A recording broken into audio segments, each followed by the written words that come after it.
ॐ नमो भगवते वासुदेवाय। ॐ नमो भगवते भगवते वासुदेवाय। वासुदेवाय।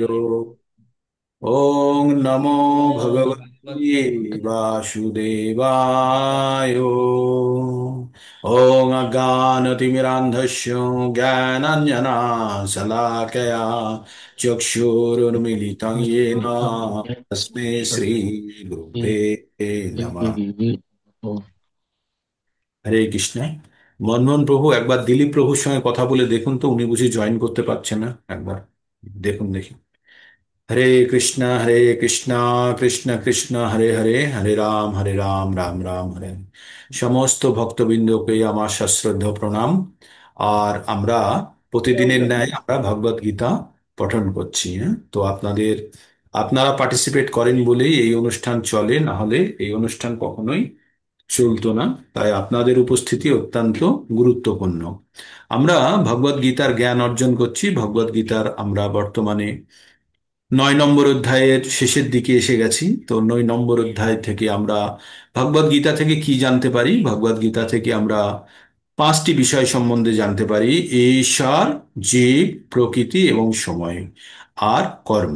এই প্রথম চারটি বিষয় ঈশ্বরের সরাসরি নিয়ন্ত্রণাধীন, এবং পঞ্চম বিষয়টি যেটি আছে সেটি মনুষ্যের নিয়ন্ত্রণে আছে। তার মানে আমরা এই যে চারটি জিনিস আমরা অলরেডি ফিক্সড করে নিয়ে এসেছি। আমাদের যে পঞ্চম জিনিসটা আছে সেটি হচ্ছে আমাদের স্বাধীনতা। তাই কর্মের মাধ্যমে আমরা যখন যে কর্ম করব, সেই কর্মের ফলস্বরূপ আমরা কিন্তু অগ্রগতি করতে থাকবো। তাই কর্ম অত্যন্ত গুরুত্বপূর্ণ। তাই কর্ম সম্বন্ধে আমরা 1 থেকে 6 নম্বর অধ্যায় পর্যন্ত আমরা পঠন করেছি। এবার 7 থেকে 12 নম্বর ভক্তিযোগের মধ্যে প্রবেশ করেছি। যখন কর্মযোগে ছিলাম তখন আমরা কি কি পড়লাম? কর্মযোগ, ধ্যান যোগ, জ্ঞান যোগ, হঠযোগ, কর্মসন্ন্যাস যোগ, বিভিন্ন যোগের কথা আমরা পঠন করেছি। কর্ম 3 প্রকারের হয়। কি কি কর্ম হয়? প্রথমত হচ্ছে সকাম কর্ম, বিকর্ম আর অকর্ম। সকাম কর্ম, যে কর্মের ফলে পুণ্য উৎপন্ন হয় তাকে বলা হয় সকাম কর্ম। আর যে কর্মের ফলে পাপ উৎপন্ন হয় সেটাকে বলা হয় বিকর্ম। আর যেটা পাপ বা পুণ্য কিছুই অর্জন করে না সেটা হচ্ছে অকাম কর্ম বা অকর্ম। এবার এই আমাদের বেঁচে থাকার জন্য কিছু না কিছু কর্ম করতেই হবে। আর সেই কর্ম করতে গিয়ে যদি আমরা সকাম কর্ম বা বিকর্ম করে ফেলি, তাহলে পাপ বা পুণ্য অর্জিত হবে।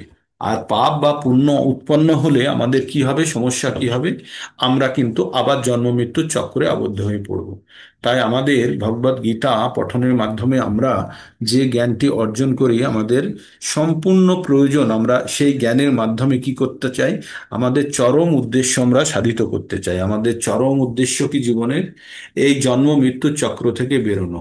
কেন প্রয়োজন আমাদের জন্ম মৃত্যুর চক্র থেকে বেরোনোর? ভালোই তো আছি, খাচ্ছি, ঘুমোচ্ছি, আরাম করছি। কিন্তু এটা আমাদের এই যে সাময়িক সুখ, এর সঙ্গে আমাদের আরো 7টি প্রবলেম জুড়ে আছে। কি কি?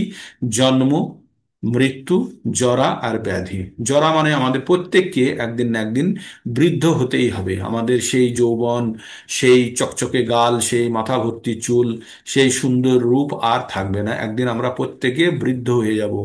গাল শুকিয়ে যাবে, চোখ ভিতরে চলে যাবে, চুল সব পাকা হয়ে যাবে, মাথা পুরুষদের অর্ধেকেরই আমার মতো ন্যাড়া হয়ে যাবে, মাথায় আর চুলই থাকবে না। তো এইভাবে আমরা ধীরে ধীরে বৃদ্ধ অবস্থার দিকে চলে যাব। যেই আমরা বৃদ্ধ অবস্থা প্রাপ্ত হব, তারপরে যত ধরনের আমরা রোগাগ্রস্ত হতে শুরু করব।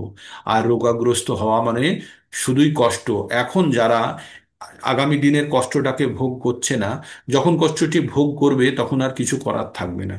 তাই আমরা জীবনের অন্তিম লগ্নে যাওয়ার আগেই আমাদের এমন কিছু কাজ করে রাখা উচিত, যে কাজগুলোর পরিবর্তে, যে কর্মের পরিবর্তে আমাদের কিন্তু ভবিষ্যতে এই রকম কষ্ট যেন আর সহ্য করতে না হয়।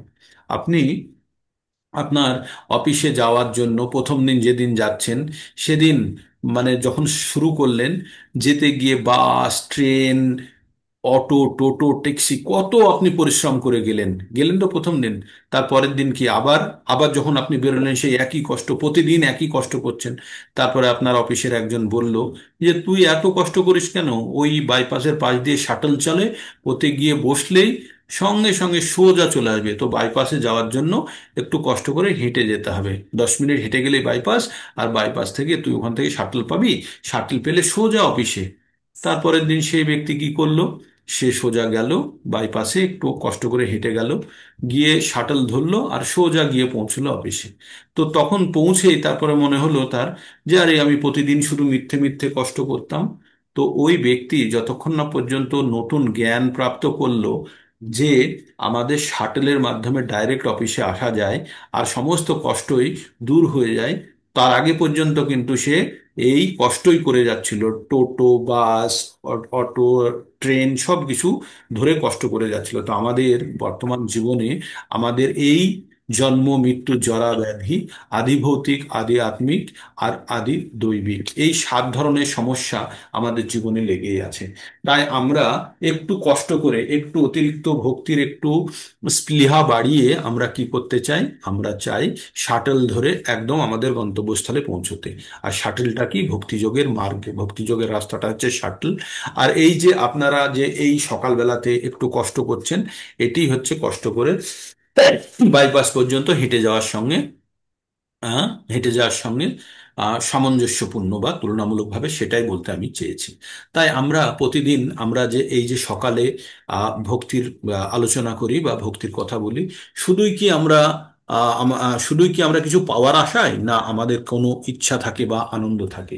এতে অবশ্যই আনন্দ থাকে। আমরা যখন আমরা 9 নম্বর অধ্যায়ে 2 নম্বর শ্লোকে কি পড়েছিলাম, পবিত্র ইদম, এবং এটা অতি পবিত্র জ্ঞান এবং সুসুখম, এটা আমাদেরকে অত্যন্ত সুখ প্রদান করে, হ্যাঁ, সুসুখম, সুখ প্রদান করে।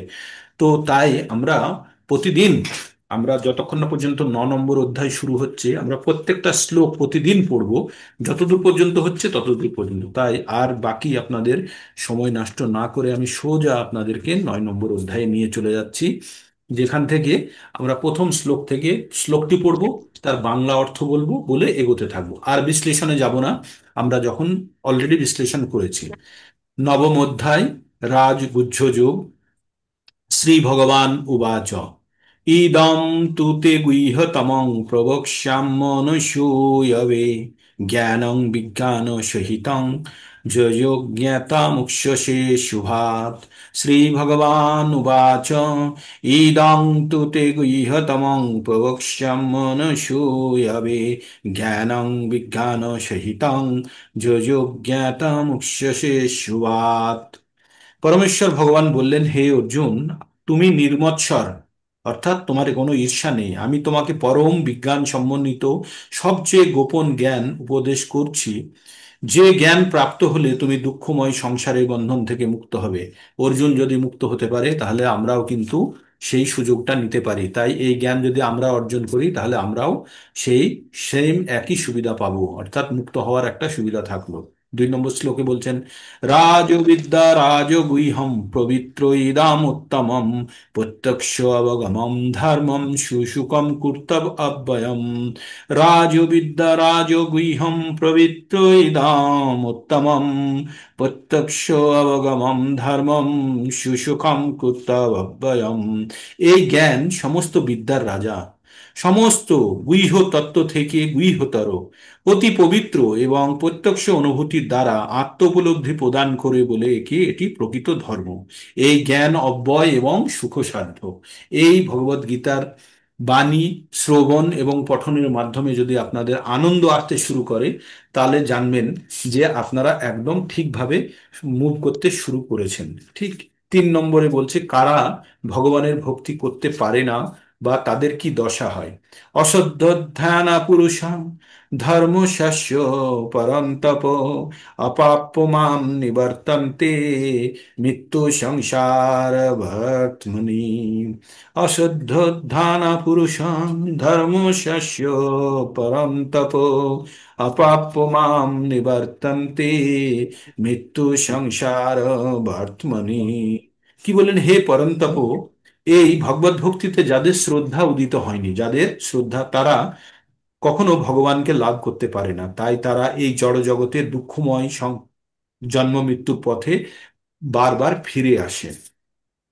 मया तद्मिदं सर्वं जगत् व्यक्तो मूर्तिना मतस्थानि सर्वभूतानि नाच्यहं तेष्वस्थिताः।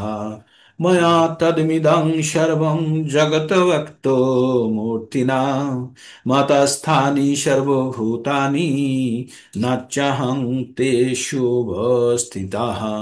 অব্যক্ত রূপে আমি জগতে ব্যক্ত আছি, ভগবান বলছেন অব্যক্ত রূপে তিনি সমস্ত জগতে ব্যক্ত আছেন। সমস্ত জীব ভগবানেই অবস্থিত, কিন্তু ভগবান তাদের মধ্যে ভগবানের অবস্থিতি তারা তাদের মধ্যে নেই। না চ মতস্থানি ভূতানি পশ্য মে যোগমৈশ্বরম ভূত ভিন্ন চ ভূতস্থ মমত্তা ভূত ভাবন। না চ মতস্থানি ভূতানি পশ্য মে যোগমৈশ্বরম ভূত ভিন্ন চ ভূতস্থ মমত্তা ভূত ভাবন। ভগবান বললেন যদিও সবকিছুই ভগবানের সৃষ্ট, তবুও তারা ভগবানে অবস্থিত নয়। ভগবানের যোগ ও ঐশ্বর্য দর্শন করো, ভগবান অর্জুনকে বললেন। যদিও ভগবান সকল জীবের ধারক, যদিও তিনি সর্বব্যাপ্ত, তবুও তিনি জড় সৃষ্টির অন্তর্গত নন, কেননা তিনি নিজেই সবকিছু সৃষ্টির উৎস। তারপরে ভগবান কিভাবে সমস্ত জগতে ব্যপ্ত হয়ে আছে তাই বলছে। যথাকাশিতস্থ যথাকাশস্থিতো স্থিতস্থো নিত্যং বায়ু সর্বত্র গো মহান তথা সর্বাণি ভূতানি মতস্থানি তুপোধরায়। যথাকাশস্থিতো নিত্যং বায়ু সর্বত্র গো মহান তথা সর্বাণি ভূতানি মাতাস্থানি তু বোধয়। ভগবান বললেন অবগত হও, তুমি জানো মহাবায়ু যেমন সর্বত্র বিচরণশীল হওয়া সত্ত্বেও সর্বদা আকাশে অবস্থান করে, তেমনি সমস্ত সৃষ্ট জীব ভগবানে অবস্থান করেন। সর্বভূতানি কন্তেয় প্রকৃতিম ইয়ান্তি মামিকাম কল্পক্ষয়ে পুনস্থানি কল্পোদাম বিসৃজ্য অহম। সর্বভূতানি কন্তেয় প্রকৃতিম ইয়ান্তি মামিকম কল্পক্ষয়ে পুনস্থানি কল্পাদৌ বিসৃজমহম। হে কন্তীয়, কল্পের অবসানে সমস্ত জড় সৃষ্টি আমার প্রকৃতিতে প্রবেশ করে এবং পুনরায় কল্প আরম্ভে প্রকৃতির দ্বারা আমি তাদেরকে সৃষ্টি করি। প্রকৃতিম সাম্যম সাম্যবষ্টভ্য সাম্বষ্টভ্য বিসৃজামি পুনঃ পুনঃ ভূতগামমিমং কৃষ্ণ কৃচ্ছন্নম বশং প্রকৃতো বশাৎ। প্রকৃতিম সাম্বষ্টভ্যো বিসর্জামি পুনঃ পুনঃ ভূতগ্রামমিমং কীর্ষन् বশং প্রকৃতে বর্ষাৎ। ভগবান বললেন এই জগৎ আমার প্রকৃতির অধীন, তা প্রকৃতির বশে আপনা থেকেই আমার ইচ্ছার দ্বারা পুনঃ পুনঃ সৃষ্টি হয়, আমার ইচ্ছার দ্বারাই অন্তকালে বিনাশ হয়।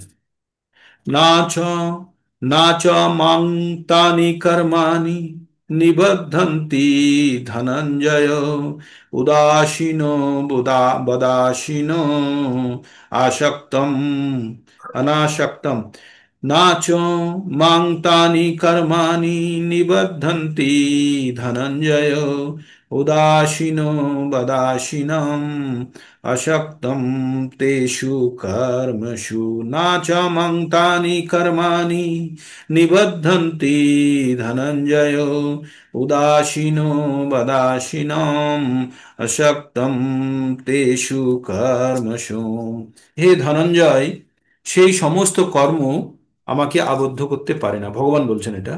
আমি সেই সমস্ত কর্মে অনাসক্ত ও উদাসীনের ন্যায় অবস্থিত থাকি। 10 নম্বর। ময়্যধ্যক্ষেণ প্রকৃতি সুয়তে চরাচরম हेतूनानेन कौन्तेयो जगद्धि परिवर्तते मय्यध्यक्षेण प्रकृति श्रूयते चराचरम् हेतूनानेन कौन्तेयो जगद्धि परिवर्तते। হে কুন্তিও, আমার অধ্যক্ষতায় জড় প্রকৃতির এই চরাচর বিশ্ব সৃষ্টি করে। প্রকৃতির নিয়মে এই জগৎ পুনঃ পুনঃ সৃষ্টি হয় এবং ধ্বংস হয়। হুম। তারপরে 11 নম্বরে কি বলছে? অবজানন্তি মাং মূঢ়া মানসীম তনুমাশ্রিতাম परम भाव जानन्तो मम भूतो ईश्वरम्। अब जानन्ति मां मूढ़ा मानुषीं तनुमाश्रिताम् परम भाव जानन्तो मम भूतो महेश्वरम्। ভগবান নিজে বলছেন, ভগবান যখন মনুষ্যরূপে অবতীর্ণ হন তখন মূর্খেরা ভগবানকে অবজ্ঞা করেন। তারা ভগবানের পরম ভাব সম্বন্ধে অবগত নন এবং ভগবানকে সর্বভূতের জানতে পারেন না। হুম। এবার 12 নম্বর শ্লোকে চলে যাচ্ছে। মোঘাশা মোঘ কর্মাণো মোঘ জ্ঞানা বিচতেষা রাক্ষসীম আসুরিম চৈব প্রকৃতিং মোহিনীং শ্রিতাঃ। মোঘাশা মোঘ কর্মাণো মোঘ জ্ঞানা বিচতেষা রাক্ষসীম আসুরিম চৈব প্রকৃতিম মোহিনীং শ্রিতাঃ। বলে এইভাবে যারা মোহচ্ছন্ন হয়েছে তারা রাক্ষসী আসুরি ভাবের প্রতি আকৃষ্ট হয়। সেই মোহাচ্ছন্ন অবস্থায় তাদের মুক্তি লাভের আশা এবং সকাম কর্ম ও জ্ঞানের প্রয়াস সমস্তই ব্যর্থ হয়। এবার যারা মহান ব্যক্তি, এগুলো যারা মোহচ্ছন্ন ব্যক্তি তাদের সম্বন্ধে বলা হলো। এবার বলা হবে যারা মোহাচ্ছন্ন নয়, যারা মোহ থেকে মুক্ত, হ্যাঁ, মোহ থেকে যারা মুক্ত। মহাত্মানস্তু মহাত্মানস্তু মাং পার্থ দৈবীং প্রকৃতিমাশ্রিতাঃ ভজন্তো অনন্য মনসো জ্ঞাতা ভূতাদি অব্যয়ম। মহাত্মানস্তু মাং পার্থ দৈবীং প্রকৃতিমাশ্রিতাঃ ভজন্তো অনন্য মনসো জ্ঞাতা ভূতাদি অব্যয়ম। ভগবান কি বললেন? হে পার্থ, মোহমুক্ত মহাত্মাগণ ভগবানের দৈবী প্রকৃতিকে আশ্রয় করেন। তারা ভগবানকে সর্বভূতের আদি এবং অব্যয় জেনে অনন্য চিত্তে ভগবানের ভজনা করেন। হ্যাঁ, কারা করেন? মহাত্মারা। এবার কিভাবে করেন? সততং কীর্তয়ন্ত মাম যতন্তশ্চ দৃঢ়ব্রতাঃ নমস্যন্তশ্চ মাং ভক্তা নিত্যযুক্ত উপাসতে। সততং কীর্তয়ন্ত মাম যতন্তশ্চ দৃঢ়ব্রতা নমস্যন্তশ্চ মাং ভক্তা নিত্যযুক্ত উপাসতে।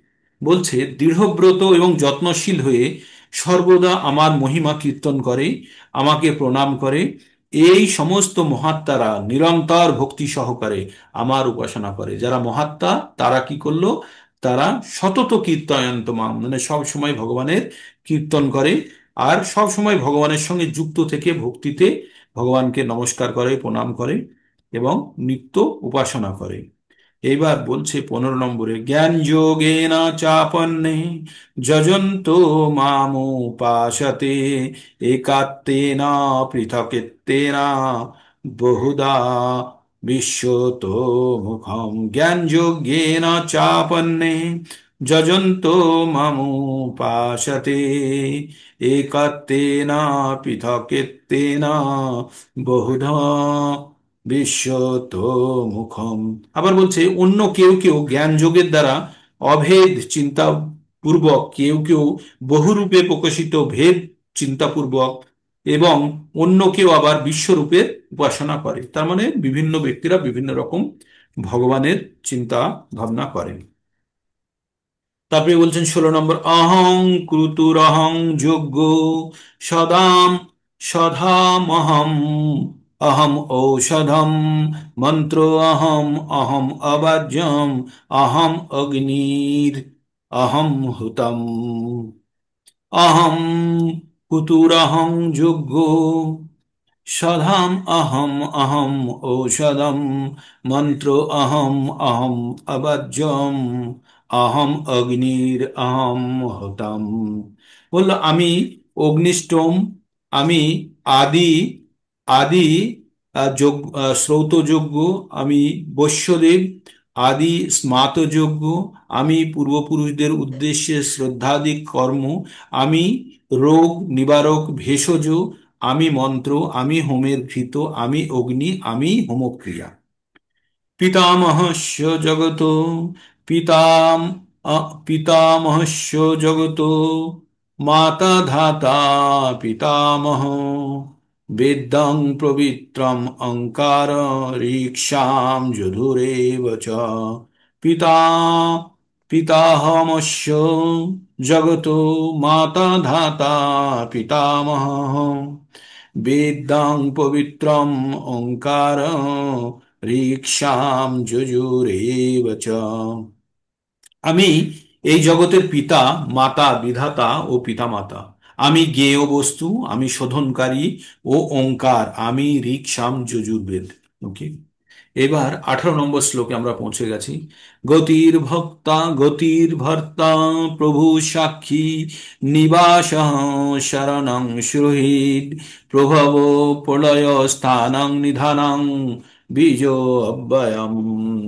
গতির ভর্তা প্রভু সাক্ষী নিবাস শরণং সুহৃদ প্রভব প্রলয় স্থানং নিধানং বীজভয়ম। আমি সকলের গতি, আমি সকলের আমি সকলের গতি ভর্তা প্রভু সাক্ষী নিবাস শরণ ও সুহৃদ, আমি উৎপত্তি, আমি নাশ, আমি স্থিতি, আমি আশ্রয়, আমি অব্যয় বীজ। 18 নম্বর পর্যন্ত হলো। এবার 19 নম্বর। তপ্পামহম মহম বর্ষং নিগ্রহাম্য উপসৃজ্যামি চ অমৃতং চৈব মৃত্যুশ্চ সদ অসদহম অর্জুন। তপ্পাহম বর্ষং নিগ্রহাম্য উৎসৃজামি চ অমৃতং চৈব মৃত্যুশ্চ সদ অসজ্জাহম অর্জুন। হে অর্জুন, আমি তাপ প্রদান করি, আমি বৃষ্টি আকর্ষণ করি, আমি বর্ষণ করি, আমি অমৃত, আমি মৃত্যু, জড় চেতন উভয়ই আমাতে স্থিত। জড় এবং চেতন কি? জড় মানে হচ্ছে এই আমাদের জড় জগৎ, আর চেতন মানে হচ্ছে আধ্যাত্মিক জগৎ, দুটোই ভগবানের মধ্যে অবস্থিত। তো এই পর্যন্ত কত দূর হয়েছিল মনমোহন প্রভু? কতদিন? 18 পর্যন্ত হয়েছিল প্রভু। 18 পর্যন্ত। 18 পর্যন্ত হয়েছিল, হ্যাঁ। ওকে, তাহলে 19 নম্বর থেকে আমরা আজ থেকে পড়ব। তপ্পাহম তপ্পাহম অহম বর্ষং নিগ্রাম্য নিগ্রহম উৎসৃজামি চ অমৃতং চৈব মৃত্যুশ্চ সদ অসজ্জাহম অর্জুনম। অর্জুন বলছে তপামি মানে আমি তাপ প্রদান করি, মানে ভগবান অ্যাকচুয়ালি আমাদেরকে এই অধ্যায়ের মাধ্যমে আমাদের বোঝাতে চাইছে যে ভগবান কি, তার বিভিন্ন উদাহরণ দিয়েছে। ভগবান গতি, ভগবান সাক্ষী, ভগবান আমাদের অন্তিম জায়গা, স্মরণ, সুহৃদয়, ভগবান সৃষ্টি করছে, সব কিছু বলেছে। বলে তারপরে ভগবান কি বলছে? ভগবান বলছে আমি অমৃত, আমি বাঁচিয়ে রাখি, আবার আমি মৃত্যু প্রদান করি। আর কি বলছে? জড় এবং চেতন আমার মধ্যে স্থিত, আমি বর্ষা আকর্ষণ করি, আমি তাপ দিই, আমি সব কিছু, মানে যত কিছু জগৎ সংসারে সম্ভব সবই ভগবানের দ্বারা। এখানে ভগবান একটু প্রভুপাদের বিশ্লেষণ পড়িনি। তাৎপর্য: শ্রীকৃষ্ণ তার বিবিধ শক্তি বিদ্যুৎ ও সূর্যের মাধ্যমে তাপ আলোক বিকিরণ করেন। গ্রীষ্ম ঋতুতে তিনি বর্ষাকে আকাশে ধারণ করেন, আবার বর্ষা ঋতুতে তিনি অবিরাম প্রবল বর্ষণ করেন। যে শক্তি আমাদের আয়ুকে পরিবর্ধিত করে, আমাদের বাঁচিয়ে রাখে, তাও কৃষ্ণেরই শক্তি। জীবনের অন্তেও শ্রীকৃষ্ণ মৃত্যুরূপে আমাদের সামনে উপস্থিত হন। শ্রীকৃষ্ণই এই সমস্ত শক্তির বিশ্লেষণ করার মাধ্যমে আমরা বুঝতে পারি যে তার কাছে জড় এবং চেতনার মধ্যে কোনো পার্থক্য নেই। পক্ষান্তরে বলা যেতে পারে যে জড় এবং চেতন উভয়ই তার প্রকাশ। তাই কৃষ্ণ ভাবনায় অতি উন্নত স্তরে এই রকম পার্থক্য আর থাকে না। ওই অবস্থায় প্রতিষ্ঠিত উত্তম অধিকারী তখন সবকিছুতেই কেবল শ্রীকৃষ্ণকে দেখতে পান। যেহেতু জড় এবং চেতন উভয়ই শ্রীকৃষ্ণ, তাই সমস্ত জড় উপাদান সংগঠিত বিশাল বিশ্বরূপও শ্রীকৃষ্ণ। আর মুরলীধর দ্বিভুজ শ্যামসুন্দর রূপে তার যে বৃন্দাবনের লীলা, সেটিও পরমেশ্বর ভগবানের স্বরূপের লীলা। ঠিক। এইবার আমরা একটু আলাদা ছন্দে চলে যাচ্ছি মানে এইবার যারা তপস্যা করে, যজ্ঞ করে, তাদের কি কি দশা হতে পারে সেইটা সম্বন্ধে আমরা পড়বো। এখান থেকে একটু ভিন্ন ধরনের স্বাদের। দেখি কতদূর যাওয়া যায়। তৈবিদ্যামাংশপমাপুত পাপা যজ্ঞারিষ্ঠ স্বর্গতি পার্থয়ন্তে তে পুণ্যমাদাস্য সুরেন্দ্রলোকম অশ্নান্তি দিব্যান দিব্যি দেব ভোগান। চার লাইনে যেগুলো থাকবে একটু সুরটা আলাদা, তো একটু আপনারা চেষ্টা করে নেবেন। দৈবিদ্যামাংশপমা পুত পাপা যজ্ঞাইরিষ্ঠা স্বর্গোক্তিং পার্থ অন্তে তে পুণ্যমাদাস্য সুরেন্দ্র লোকম অশ্নান্তি দিব্যান দিব্যি দেব ভোগান। এবার কি বলছেন ভগবান? বলছে ত্রৈবিদ্যা। তো এই বেদ, বেদ কতগুলো আমাদের? চারটে, ঋক্সাম যজু অথর্ব। তো এখানে তিনটে বেদের কথা বলছে। যারা ত্রিবেদ, তিনটে বেদ সম্বন্ধে যারা সম্পূর্ণরূপে জ্ঞান অর্জন করেছে, করে কি করে তারা? তারা আরাধনা করে, ভগবানের আরাধনা করে যজ্ঞ করেন। যজ্ঞ করে, তো তিন বেদ জেনে কি করছে তারা? যজ্ঞ করছে। এবার যজ্ঞের ফলে যে যজ্ঞে অবশিষ্ট, যজ্ঞ থেকে যে আহ পাওয়া গেল, কি পাওয়া গেল? সমরস পাওয়া গেল। সেই সমরস পান করে কি করছে তারা? পান করে ভগবানের কাছে স্বর্গ যাওয়ার জন্য প্রার্থনা করছে। তার মানে তিনটে বেদ পড়ে যে জ্ঞান অর্জন করলো, সেই জ্ঞান অর্জনের দ্বারা যজ্ঞ করলো। যজ্ঞ করে যজ্ঞ অবশিষ্ট যে আহ, অমৃত পেল বা যে রস পেল, সেই রস গ্রহণ করে সে কি করছে? ভগবানের কাছে প্রার্থনা করছে। কি প্রার্থনা করছে? যেন স্বর্গলোকের মতো উচ্চ লোক পায়। ঠিক আছে।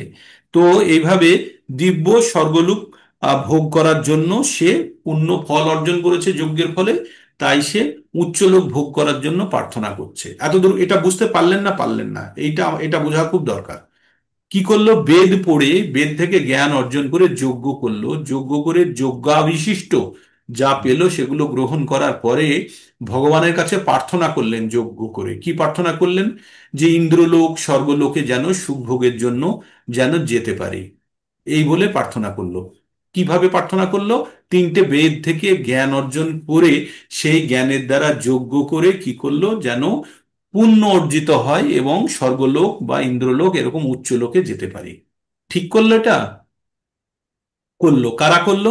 ত্রিবেদ, যারা তিনটে বেদ সম্বন্ধে যারা জ্ঞান অর্জন করেছে। কি কি বেদ? তিনটে, সাম যজু আর ঋক। এই তিনটে বেদকে থেকে ওই যে ব্রাহ্মণ এই তিনটে বেদ অধ্যয়ন করেন তাকে কি বলা হয়? ত্রিবেদী, দ্বিবেদী। আমরা যে নর্থ ইন্ডিয়ায় টাইটেল দেখি না, ত্রিবেদী, দ্বিবেদী, চতুর্বেদী, যে যতগুলো বেদ পড়েছে তাদের সেই রূপ টাইটেল হতো। তো ত্রিবেদীরা কি করলো?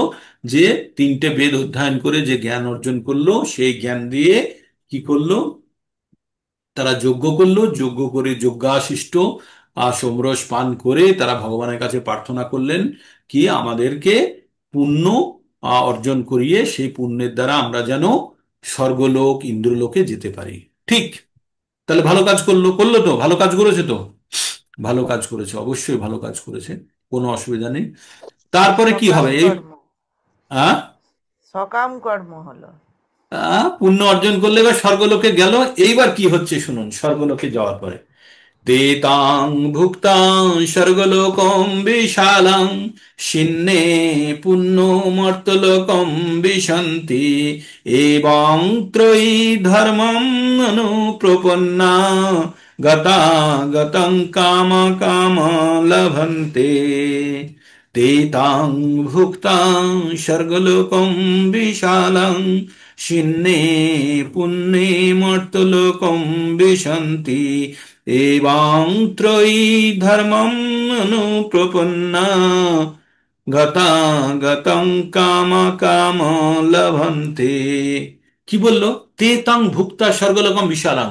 এই যে পুণ্য অর্জন করলো, করলো তো যজ্ঞ করে আগের ব্যক্তিরা, করে কি করলো? প্রচুর পুণ্য উৎপন্ন করে তাই নিয়ে স্বর্গে চলে গেল। এবার স্বর্গে যাওয়ার পরে কি হলো?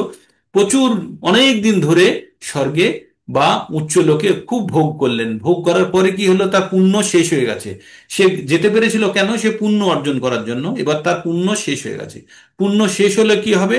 শীর্ণে পুণ্যে মর্তলোকম বিশান্তি। যেই তার পুণ্য শেষ, আবার এই পৃথিবীতে ফেরত। বোঝা গেল? আগে কি করলো?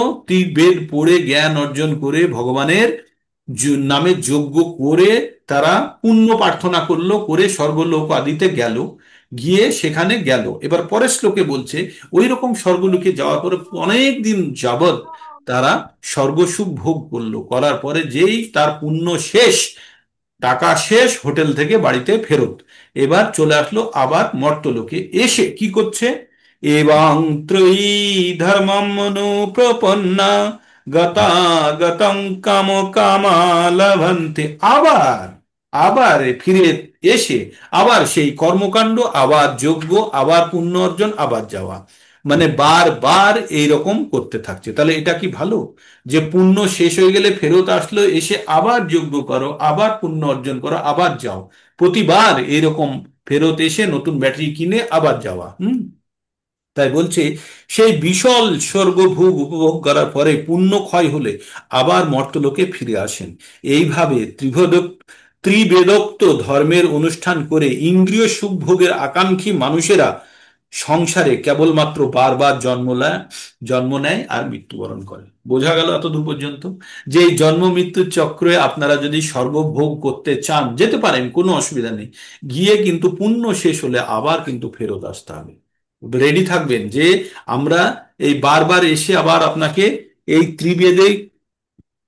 ত্রিবেদীদের মতো আবার আপনাকে যজ্ঞ করতে হবে। যজ্ঞের মাধ্যমে আপনাকে কি করতে হবে? এই যজ্ঞ করে আবার যে পুণ্য অর্জন করবেন, করে স্বর্গে যাবেন, অনেক দিন স্বর্গ ভোগ করবেন, টাকা শেষ, হোটেলে থেকে আবার বাড়িতে ফেরত, আবার টাকা উপার্জন করবেন, করে আবার হোটেলে গিয়ে থাকবেন। তো বারবার এইভাবে করবেন, না একটা পার্মানেন্ট সেটেলমেন্টের ব্যবস্থা করবেন? তাই ভগবানের এখানে বলছে যে তাই তারা আচ্ছা, স্বর্গলোকে উন্নীত হবার পরে দীর্ঘ জীবন এবং ইন্দ্রিয় তৃপ্তির উৎকৃষ্ট সুযোগ সুবিধা লাভ করা যায় বটে, তবে চিরকাল সেখানে থাকা যায় না। পুণ্য কর্মফল শেষ হয়ে যাওয়ার পর আবার মর্তলোকে ফিরে আসতে হয়। বেদান্ত সূত্রে নির্দেশিত পুণ্য জ্ঞান জন্মদাস্য যত যে প্রাপ্ত হয়নি, অর্থাৎ যে সর্বকারণের কারণ শ্রীকৃষ্ণকে তত্ত্বগতভাবে জানতে পারেনি, সে মানব জীবনের পরম লক্ষ্য থেকে বিচ্যুত। সে পরম লক্ষ্যটাই জানতে পারলো না, যে ভগবানকে জানতে পারলো না। তাই তারা কখনো স্বর্গলোকে উন্নীত হয়, তারপরে আবার মর্তলোকে পতিত হয়, ঠিক নাগরদোলায় বসে উপরে নিচে ঘুরপাক খাওয়ার মতো। এর তাৎপর্য এই যে যেখানে একবার গেলে আবার নিচে আসতে হয় না, সেই চিন্ময় জগতে উন্নীত না হয়ে কেবলমাত্র উচ্চ লোকে এবং নিম্ন লোকে জন্ম মৃত্যুর চক্রে আবর্তিত হতে থাকে। তাই মানুষের উচিত চিন্ময় জগৎ প্রাপ্ত হওয়ার জন্য চেষ্টা করা, যার ফলে সচ্চিদানন্দময় নিত্য জীবন লাভ করা যায় এবং কখনোই এই দুঃখময় জড় সংসারে আর ফিরে আসতে হয় না। বোঝা গেল? খুব সুন্দরভাবে সহজ ভাষায় প্রভুপাদ এখানে লিখেছেন যে আমরা এই জগতে পুণ্য অর্জন করতে পারি, করে কিন্তু সুখভোগ করবেন, কোনো নেই। স্বর্গে যাবেন, ইন্দ্রলোকে যাবেন, অনেক দিন যাবৎ সেখানে সুখভোগ করার পরে যদি আমরা হোটেলে গিয়ে আমরা অনেক টাকা ইনকাম করি, এখানে কাজ করে করে ওই টাকা নিয়ে আমরা কোথায় যাই? হোটেলে যাই। হোটেলে গিয়ে থাকার পরে হোটেলে যখন আমরা অনেক দিন সুখভোগ করে নিলাম, করার পরে টাকা শেষ হয়ে গেলে কি করতে হয়? আমাদেরকে বাড়িতে ফেরত আসতে হয়। তো এসে আবার টাকা সঞ্চয় করে আবার আমাদের হোটেলে যাওয়া। তো তেমনই এখানেও তাই বলছে, শীর্ণে পুণ্য মর্তলোকম বিশন্তি, মানে আমাদের পুণ্য শেষ হয়ে গেলেই আমাদের আবার এই মর্তলোকে চলে আসতে হবে, এখানে চলে আসতে হবে, এসে আবার সেই যজ্ঞের কাজ, মানে বারবার একই কাজ। তাই এখানে বলা হচ্ছে বুদ্ধিমান ব্যক্তি যারা, তারা ভগবানের চরণাশ্রয় গ্রহণ করে এই বারবার জন্ম মৃত্যুর চক্র থেকে বেরিয়ে তারা কোথায় চলে যায়? চিন্ময় জগতে চলে যায়, যেখানে গেলে আর ফেরত আসতে হয় না। এইবার খুব গুরুত্বপূর্ণ একটি শ্লোকের কথা বলা হচ্ছে, যেটি অত্যন্ত গুরুত্বপূর্ণ, এবং আপনারা খুব মন দিয়ে শুনবেন। এবং আগের দুটো গুরুত্বপূর্ণ, কিন্তু এটা আরো বেশি গুরুত্বপূর্ণ। আর এটি মন দিয়ে শুনবেন, পারতপক্ষে যদি সম্ভব হয় মুখস্থ করবেন। ভগবানের প্রতি ভক্তি কিভাবে আমাদের অটল হবে সেটার জন্য কিছু কনফিডেন্সের কথা বলছে ভগবান, কিছু কথা বলছেন যেগুলোর উপরে ভরসা করে আমরা আমরা আরো শক্তিশালী ভাবে আমরা ভগবানের সেবায় নিয়োজিত হতে পারি। কি কথাটি বলছেন ভগবান এখানে? অনন্য চিন্তায়ন্ত মাম যে জনা উপাসতে তেষাং নিত্যাভিযুক্তানাং যোগক্ষেমং বহাম্যহম। অনন্য চিন্তায়ন্ত মাম যে জনা পর্যুপাসতে তেষাং নিত্যাভিযুক্তানাং যোগক্ষেমং বহাম্যহম। অনন্য চিন্তয়ন্ত মাম যে জনা পর্যুপাসতে তেষাং নিত্যবিযুক্তানাং যোগক্ষেমং বহাম্যহম। বলছে যে অনন্য চিন্তা, অনন্য মানে হচ্ছে না অন্য, মানে একটাই চিন্তা, হ্যাঁ, একটাই চিন্তা নিয়ে যে মগ্ন হয়ে পরিপূর্ণ ভক্তি সহকারে সর্বদা ভগবানের উপাসনা করে। কথাটা বোঝার চেষ্টা করুন।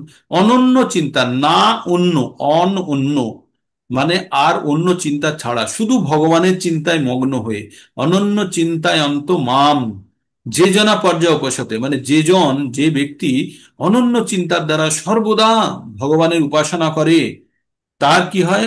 তার তেষাং নিত্য অভিযুক্তেন, তেষাং নিত্য অভিযুক্তানাং যোগক্ষেমম বহামিহম। যোগক্ষেমম বহামিহম মানে যা নেই তা আমি প্রদান করি, আর যা আছে সেটা আমি রক্ষা করি।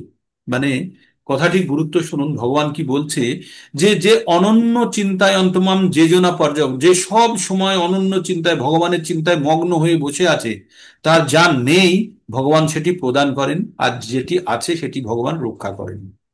তাহলে এখানে এবার তাহলে কি নেই আমাদের জানতে হবে, আমাদের কি নেই, আমাদের কি চাওয়া, আমাদের কি নেই? আমাদের খাবার নেই, আমাদের গ্যাস নেই, আমাদের বাড়িতে ইলেকট্রিসিটি নেই, এগুলো নেই না? আমাদের কি, আমাদের আধ্যাত্মিক বুদ্ধি নেই? আমাদের আধ্যাত্মিক বুদ্ধি যতখানি সংগ্রহ করেছি সেটি ক্ষয় হয়ে যাওয়ার ভয়। তো তাহলে আমাদের ভগবান কি বলছে? যেটি নেই, আধ্যাত্মিক বুদ্ধি নেই, সেই বুদ্ধিটা ভগবান দান করেন।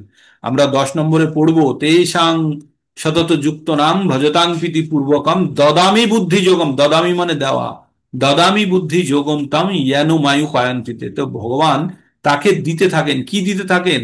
তাকে বুদ্ধি দিতে থাকেন। কি বুদ্ধি? যে বুদ্ধির দ্বারা সে ভগবানের কাছে চলে আসতে পারে, যে সতত ভগবানের সঙ্গে ভজনায় যুক্ত, তাকে ভগবান এই বুদ্ধি দান করেন। এখানেও তাই বলছে, অনন্য চিন্তায়ন্ত মাম যে জনা পর্যায় উপাসতে তেষাং নিত্য অভিযুক্তেনা যোগক্ষেমম বহামিহম। যে সব সময় আমার ভজনায়, আমার চিন্তায় মগ্ন হয়ে থাকে, তাকে আমি কি করি? তার যা নেই সেটা আমি প্রদান করি। আমাদের কি নেই? আমাদের বুদ্ধির অভাব। কোন বুদ্ধির অভাব?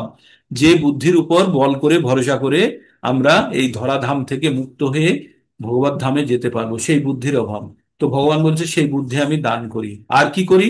যতখানি আমরা ভক্তির পথে, যতখানি আমরা সঞ্চয় করেছি, সেটি যেন নষ্ট না হয়ে যায়, সেটাও ভগবান রক্ষা করেন। ভগবান 2 নম্বর অধ্যায়ে 40 নম্বর শ্লোকে ভগবান বলেছেন, নেহাভিক্রমণাস্তি প্রত্যাবায়না বিদ্যতে স্বল্পমপস্য ধর্মস্য ত্রয়াতে মহাত ভয়। তাই বলেছেন, ভক্তির পথে সামান্য অগ্রগতি হয়ে থাকলেও সেই ভক্তির কোনো বিনাশ নেই বা ক্ষয় নেই। ভগবান কি করেন?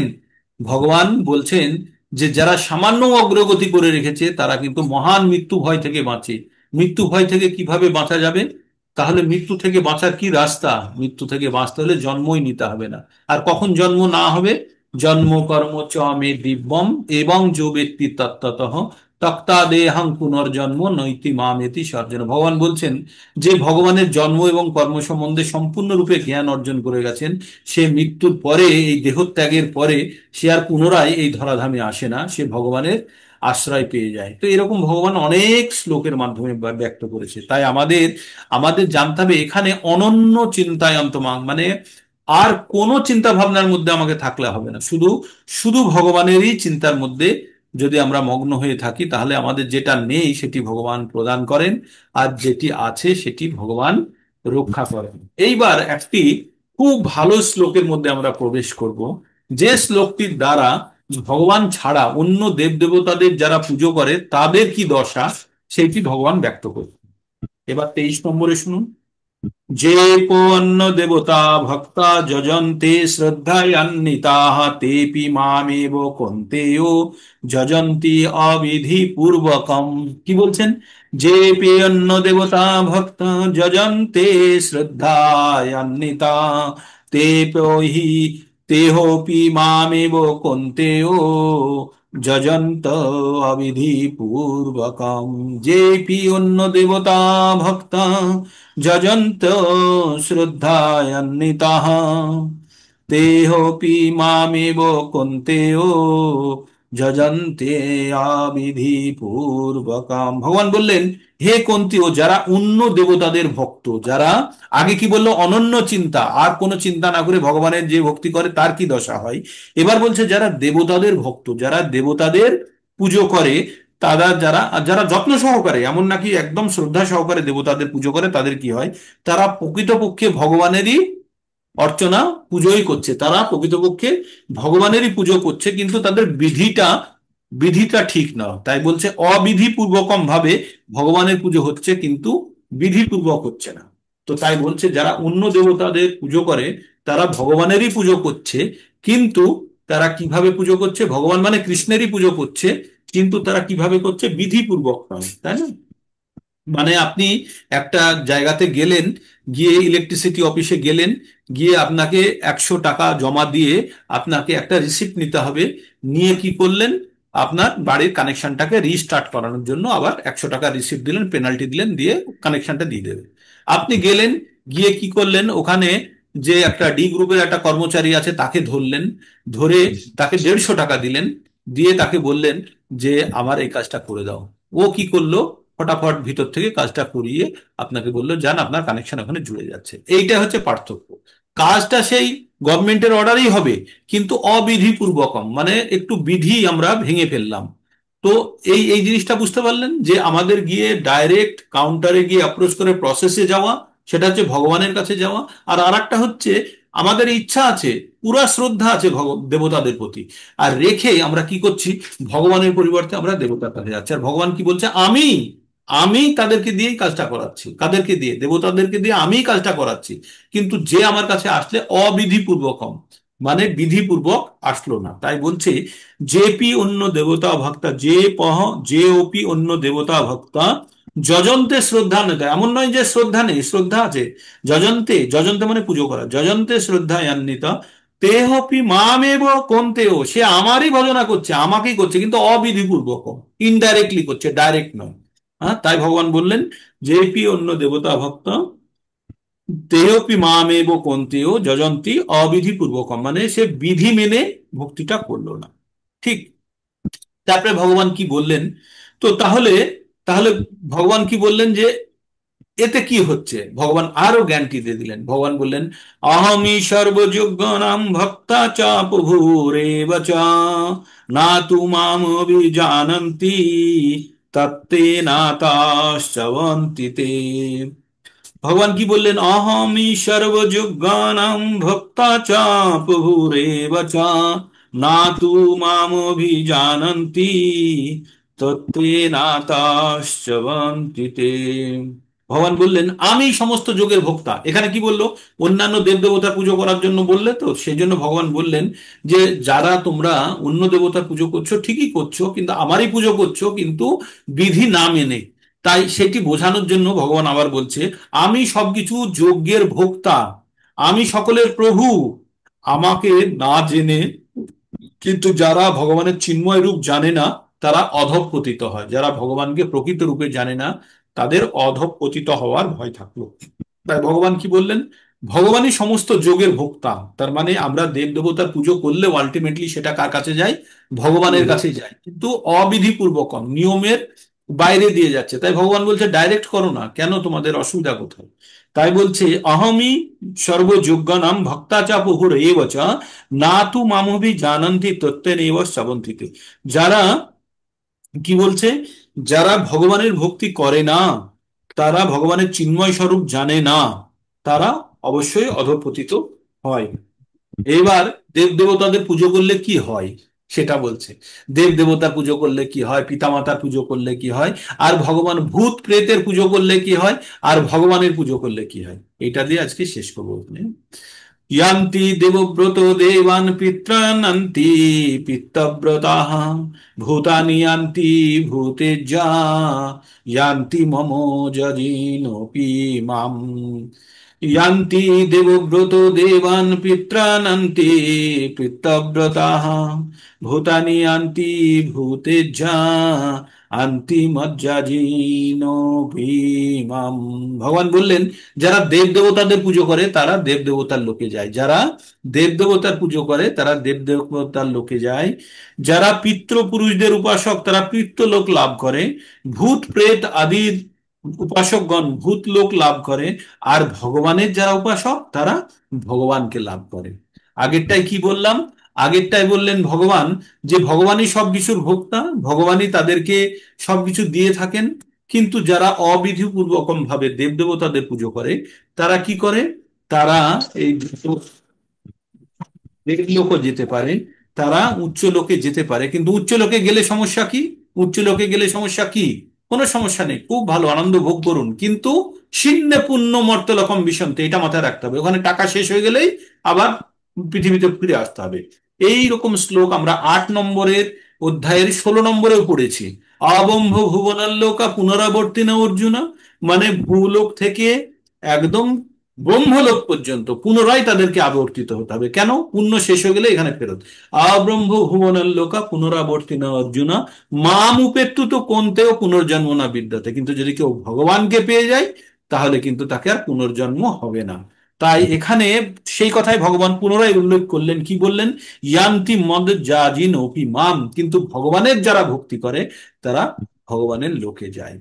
তো তাহলে আমাদের জানতে হবে যে কে কোথায় যেতে চান সেই অনুযায়ী পুজো করেন।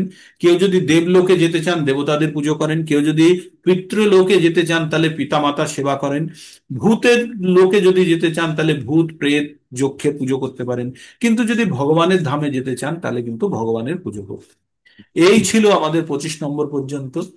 ও তো আপনাদের মোটামুটি এই জিনিসগুলো আমি প্রথম থেকেই কারণ পড়ছি, কারণ এই চ্যাপ্টারটি ভগবদ গীতার সার স্বরূপ। 9 নম্বর অধ্যায় অত্যন্ত অত্যন্ত গুরুত্বপূর্ণ, সমস্ত ভগবদ গীতার জ্ঞান এই 9 নম্বরে সমাহিত আছে। তাই আপনাদেরকে আমি প্রথম থেকে প্রতিদিন আমি শোনানোর চেষ্টা করছি। আজকে আবার কালকে আবার ওই প্রথম থেকেই পড়বো। তো এইভাবে করতে করতে যতক্ষণ না পর্যন্ত চ্যাপ্টার শেষ হচ্ছে তখন প্রতিদিন আমরা এটাকে রিভাইজ করব, যাতে আপনাদের কানে প্রবেশ করে এবং ভগবান যে কমিটমেন্ট দিয়েছে এই জ্ঞান অর্জন করলে আর দুঃখময় সংসারে পুনরায় আসতে হবে না, সেই জ্ঞান যেন আপনাদের কানের মধ্যে প্রবেশ করে আর আমরা বারবার এটাকে পঠন করব। আমার 9 নম্বর অধ্যায়ের পুরো একটা সুন্দর লেকচার আছে, 1 ঘন্টা 30 মিনিটের। আপনারা যদি চান, ওটা হিন্দিতে আছে, যদি চান আপনারা শুনতে পারেন, আমার ইউটিউবে আছে। ওটাতেও খুব সুন্দরভাবে 9 নম্বর চ্যাপ্টারটা, সমস্ত চ্যাপ্টারটাকে ব্যাখ্যা করা আছে খুব বিস্তৃত ভাবে। ওটা চাইলে শুনতে, যারা হিন্দি বোঝেন তারা শুনতে। গ্রুপে আমি শেয়ার করুন প্রভু ওটা। হ্যাঁ, গ্রুপে দিয়ে দিবেন তো। শেয়ার করে দিন গ্রুপ। হ্যাঁ, লিঙ্ক দিয়ে দেবো, আপনারা শুনতে পারেন। ওটা খুব সুন্দর, পুরো চ্যাপ্টারটাকে ব্যাখ্যা করা আছে। করেনি। ওই জল দিয়ে ধুয়ে দিয়েছে, সাবান টাবানও দেয়নি। ঠিক আছে। টাকাটা নিয়ে চলে আসবেন, এখন তো আজ কেউ আমাদের আসতে এখানেই শেষ হচ্ছে। হ্যাঁ, আজ আমাদের এখানেই শেষ হচ্ছে। কারো কিছু বলার থাকলে হ্যান্ড রেজ করুন, কোনো জায়গাতে বুঝতে না পারলে বা কোনো জায়গাতে অসুবিধা হলে। জিনিসটা দেখুন, ভগবদ গীতা সহজ নয়, আপনাদের একটা জিনিস জানতে হবে, সহজ নয়, কিন্তু যদি আপনাদের কাছে সহজ হয়ে যাচ্ছে তাহলে জানবেন ভগবানের কৃপা হচ্ছে। এইটা জেনে নেবেন, ভগবানের কৃপা হচ্ছে। ভাববেন না যে আমি আপনাদের ভালো বোঝাচ্ছি, আমার বোঝানোর ক্ষমতা নেই। যদি আপনাদের মাথার মধ্যে ঢুকছে তাহলে জানবেন ভগবানের কৃপাই হচ্ছে, কারণ এটা ভগবানের কৃপা ছাড়া ভগবদ গীতার জ্ঞান অর্জন করা যায় না। ঠিক, তাই আপনারা যদি সামান্য যদি আপনাদের মধ্যে প্রবেশ করছে তাই কাজ করবে। এটা এমন ওষুধ, এক ফোঁটাও যদি আপনাদের ভিতরে প্রবেশ করে তাহলেই কিন্তু আপনাদেরকে এখান থেকে রেস্কিউ করবে। কারো কিছু মন্তব্য বা কিছু থাকলে 2-1 মিনিটের মধ্যে আমরা আলোচনা করতে পারি, বলতে পারেন। কোনো জায়গাতে বুঝতে অসুবিধা হলে বারবার বলুন, কোন জায়গাটায় বলুন, কিন্তু আপনাদের শ্রবণ করতে হবে, বারবার শ্রবণ করতে হবে। এটা শ্রবণের মাধ্যমে এই জ্ঞান অর্জন করা যায়। পঠনের মাধ্যমে করা যায়, কিন্তু পঠনের থেকে আরো বেশি শক্তিশালী হচ্ছে শ্রবণ। আর শ্রবণ কিন্তু আপনাদের শুনতে হবে এই পুস্তক থেকে। এই যাত্রার লেকচার শুনলাম, এ বললো বললো, তারা পরম্পরাগত কোনো শক্তি মানে গুরু পরম্পরায় যুক্ত আছে কিনা সেটা জেনে নিতে হবে। যদি না থাকে তাহলে ডিসকার্ড করুন, শোনার দরকার নেই। আমরা যে ইউটিউবে একে শুনছি ওকে শুনছি, না, হাজার শুনতে গেলেই মন বিঘ্নিত হবে। একজনকে ধরে রাখুন। দুই নৌকাতে পা গেলে কিন্তু পা চিটচিট করে জলে পড়ে যাবে। সেই জন্য একটা জায়গাতে অনন্য চিন্তায় অন্তমাম, মানে একরকম শুধু ভগবানেরই চিন্তা হবে, আর একটা রাস্তা দিয়ে আমি যাব। আপনি যদি ওই ইলেকট্রিসিটি কানেকশনের জন্য 5 জনকে অ্যাপ্রোচ করে দিন অফিসে, হয়তো কেউ না কেউ একজন করে দেবে, কিন্তু আপনি 5 জায়গাতেই টাকা দিয়ে দেবেন, তাই না? তো তাই আমাদের শুধু জানতে হবে যে আমরা ভগবান ভগবান সম্বন্ধে যে জ্ঞান অর্জন করার চেষ্টা করছি, প্রকৃত অর্থে আমাদের জ্ঞান আমাদের কাছে পৌঁছচ্ছে কিনা। আপনাদের কারো কোনো মন্তব্য, কোনো জায়গাতে অসুবিধা যদি হয় বুঝতে, আপনারা বলতে পারেন।